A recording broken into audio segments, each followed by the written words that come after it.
Silverton Bolt and Nut proudly bring you the Silverton Bolt and Nut Challenge. For the first race, we split the sub-10s and Class A with the rest of the field, so expect some really good times out of the 18 bikes in sub-10 and Class A.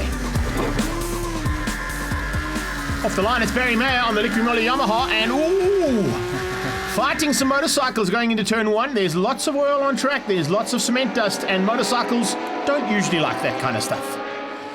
Well, there you can see how tentative they rode into turn 1, but all's good going into the next one. Nice and neat, I must say. The racing's about to get hot, though. The front end is going to open up. It should be between Vermaak and Stoltz.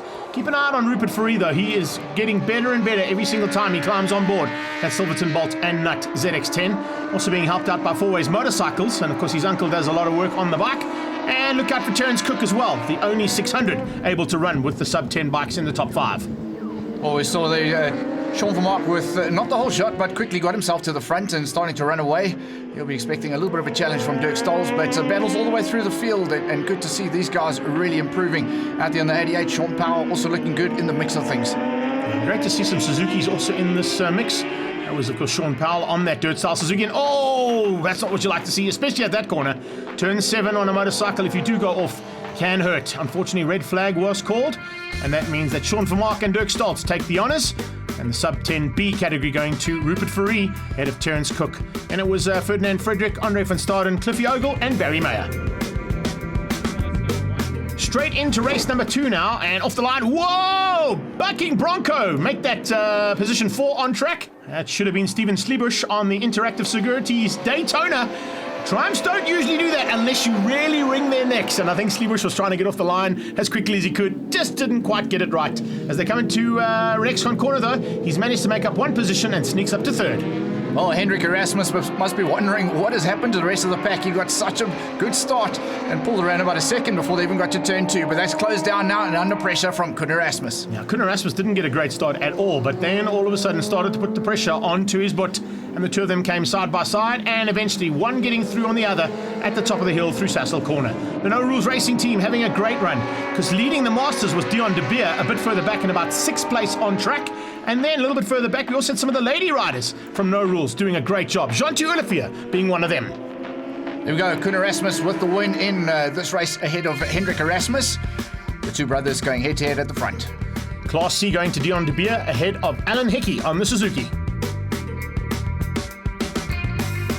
Race 2, and in fact it's race 3 of the day for these guys because they've combined everybody again. Sub-10s Class A right down to E's with the ladies and masters. And Terence Cook, what are you doing on that ZX6, buddy? That's not the way to start the race.